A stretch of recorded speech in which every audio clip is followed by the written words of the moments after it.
everyone and welcome back to my channel. This is Glossy Philosophy. My name is Jansen Bidman. Make sure that you are subscribed to this channel. Give this video a thumbs up because today we are doing Mother's Day, special occasion, interview, audition, makeup. Any time where you want to take a really subtle look and amp it up just a little bit while still feeling like yourself, this look is for you, so stay tuned. I've already washed my face and done my skincare, so let's get started by neutralizing the skin. I'm going to start with the Bobbi Brown Corrector in light to medium bisque. I'm just going to take my ring finger, grab anything that's left in that little pan, and gently dab underneath my eyes. So we're just trying to get any discoloration that has happened from the night before, from genetics, from anything, and make it disappear. And when it does disappear, you know you have the right color. You have the right color combo. For me, I have a little blue and a little purple under my eyes, so going with the bisque makes more sense. If you have more purple, you want that peach instead. And Bobbi Brown's Corrector shade range is amazing, so there is something for everyone. And the key is really to just make sure that you are using a little bit and doing light layers as always, but just a little bit goes a long way. You really don't want to slam this one on the face because it is a very creamy product. It is meant to blend into the skin. It is not meant to look like it's sitting on top of the skin. Now we're going to prep our eyelids. This has been such a popular product, I'm having a hard time getting the tinted version. So I went back to the original, which is untinted, and actually I really love it. There's something about the original formula with no tint that really grips onto eyeshadows in a different way than the tinted one does. If you have a lot of discoloration, the tinted one is great. You can almost use it as an eyeshadow, almost like a paint pot. But this one with no tint, I think works even better. And then, you know, if you are putting on eyeshadows, the eyeshadows are going to cover up any discoloration that's happening. You can also go in with a shade that is very close to your skin tone and just have that kind of neutralize what's going on your lids. But both of these products are really great, and honestly they're the only ones that work for me, but I do think I like the non-tinted one just a little bit better. I've also gone back to my Victoria's Secret Kajal because I'm having a really hard time getting the black from Lisa Eldridge because it is so popular, and I did want a really nice black along the lash line today because this is a special occasion video. So I am going with a Kajal, which means that it does have a lot of movability, so I want to get that tight lining done on my upper lid as quickly as possible so it has time to just set. And also if there's any cleanup that I need to do later on in the tutorial, it'll be a lot easier to do it now rather than later. So we're going to tight line our eyes.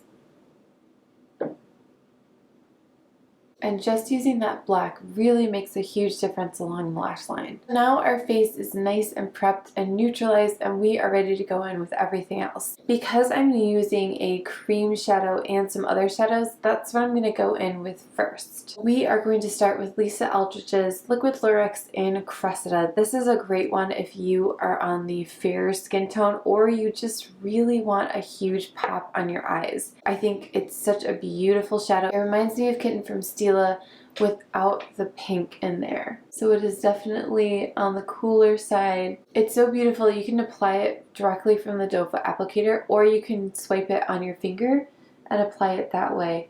I find if I apply it with my finger, it's a little bit more subtle, and again, I'm able to go in with multiple layers if I need to. Whereas if I just swipe it on the lid, it almost feels a little too harsh for every day. So we are going to start with Matte Cork. We will also be blending in Charcoal Brown and Swiss Chocolate as well. Going in with a 201 on Cork and just very gently picking that shadow up, making sure that my brush is basically nice and saturated all around that rounded dome. We just want a really nice subtle shadow that's happening right there just to start to define where that crease is, where that socket is, so you have a little bit of separation from your lid going into your bone structure.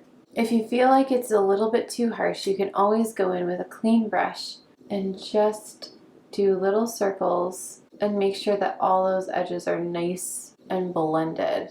Something that's just really soft. You can also go in with your fingers very gently and kind of sweep away at the edges, and it just gives a little bit more of that subtlety that we're looking for with makeup. So now I'm going to go in with the 217 and I'm going to dip into charcoal brown and Swiss chocolate together on the tip of my brush. And we're basically going to go in the same spots that we just did with cork. I'm going to focus on that outer corner so that everything is nice and connected. It also just gives a little bit of a lift to the eye, and it will support the liner that I'm going to be doing as well. And then going right into the socket, just on the very tip of my brush, and then bringing that up into the crease very, very softly. And then going back in with my clean brush, Sonia Kashuk, and making sure that's nice and soft and blended. I don't want to remove the depth, but I do want it to be a little bit more subtle, a little bit softer. The key with doing your eyeshadow like this is to leave the center of that lid alone as much as possible. So you don't want to go through the center where your iris is actually hanging out when you're looking straight forward. You want to keep it more in the corner to get that lift, and also to just make your eyes look a little bit bigger, a little bit more awake. Now you can see that we've added a little bit of darkness toward the outer third of our eye. Cressida is really popping through. If we would have gone in with the second coat right away, it could have been too much. And when you're working with darker shadows, there is always a little bit of a flick that happens, and it can kind of downplay whatever you've put on your lid first. If you really want to pop your eyes, it's a good idea to go back in with your lid color at the end and make sure that it's really popping forward and blend that into the darker shadows, which you have now placed on your lid. Before I start getting into my liner, I want to do my complexion and I want to do my brows. I want to give my eyes just a moment to relax and see if anything kind of disappears as it sits on the skin. Especially as you can tell, I'm using quite a few oils and everything is really at the forefront right now. So we are going in with Seamless Skin by Lisa Eldridge in number 9. And I'm going to take my trusty 52, do a few dots, start to bounce my brush, and then blend out. If this is a look for a wedding, if this is for an audition where you're going to have really strong lights on you, I would definitely go in with another coat of foundation. But if this is for Mother's Day, if this is just for getting together with family and friends, I think one pump of foundation is plenty, because you're not going to have those harsh lights on you that eat away makeup and just kind of wipe you out naturally. If you're getting your pictures taken professionally with really bright lights, then yeah, I would probably go in with a second coat just in specific areas, and again, reassess as you go. I've been doing auditions lately for theater and musicals and other things, and I've just been reassessing my makeup right before I leave, like what has disappeared throughout the day, what needs a little cleanup. And if you work in those thin layers, it's really easy to just add something throughout the day, even if it's at the end of your day, rather than if you just put on so much to begin with, you almost have to start over because it can get a little patchy, it can just not blend in with your skin, and that's what we want. We want it to look like you.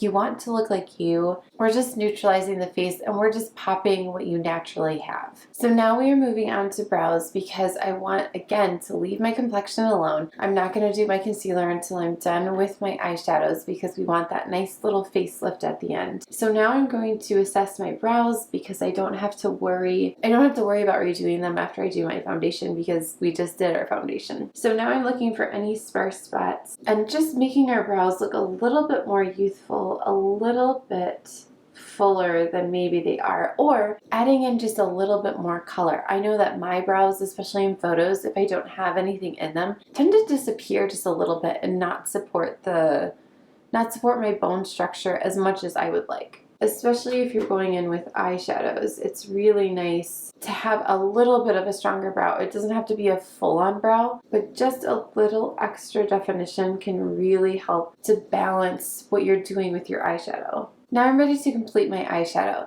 So now I'm going to go back in with my Kajal liner and do a very soft line on the lid, and then kick it up with a little kitten wing. Just working that right into the lash line. You can think of it as little dots, little dashes, We don't want any gaps in between. And this is something I love about using a pencil, is that you can really get in there. When you're using a liquid liner or you're using gel, sometimes it's hard to massage it into the roots of the lashes. But with a pencil, you can really get that nice thin line that almost looks like it's part of your lash line. And then I'm going to use the sponge on the back. You can absolutely use a brush for this or a Q-tip and just soften that a little bit. And it's like just the perfect amount of liner.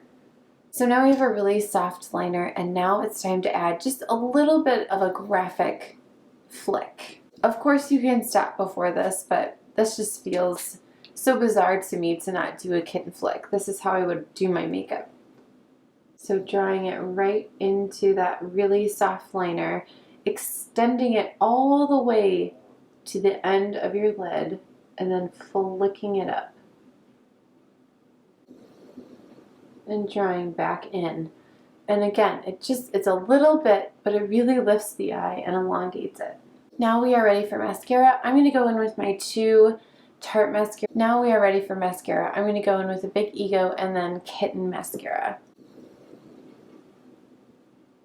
And then finishing off with Kitten Lash. Now I like doing this order because Lisa's is a little bit, it's not even dry, it just holds whatever is underneath on a little bit better. The Big Ego is way too wet of a formula for me. Any of those volumizing mascaras, they just drop for me throughout the day. So I need something that is a little bit more on the lengthening side, that's just a little bit drier and holds things in. So now we're going to go in with our concealer because we are all done with the eyes and we have cleaned up any fallout that happened, and look at that. It just brightens and lifts what's happening with the eyes, and it supports what you've already, all that work that you've already done. And I'm just going in with my fingers, making sure that everything is nice and subtle, really nice and blended, and then I'll go in with a really nice fluffy brush and finish that off. Bounce that brush where I need to and do painterly motions as necessary. If I have any extra, I'll bring that down the center of my nose and blend that out from there as well. So now we are ready for powder. I'm going to go in with my Givenchy powder, and I'm going to use the 108 and just really, really lightly through the center of my face, making sure that nothing is too shiny, but the skin can still peek through. This powder does a little bit of brightening. It also does a little bit of color correcting. So it kind of does all the things that you need it to do. I also have found that it works really well under stage lights without making you feel quite so stiff on your face. Now we are ready for blush and bronzer. I'm actually going to do my bronzer first and blend my blush into that, especially because I'm going to go in with a creamy blush and I don't want to disturb that with the bronzing motion. So just giving a little bit of color, a little bit of life to the face, bringing that down my neck since I do have a little bit of a deeper V. And you could decide how bronze you want to go. I'm actually going to bring it up onto my bone as well, onto my cheekbone. So it just gives a little bit more enhancement. So now I'm going to take my lipstick, which is Kitten Mischief. I'm going to put that on the back of my hand. And I'm going to add a little bit of Lisa's highlighter and create my own cream blush.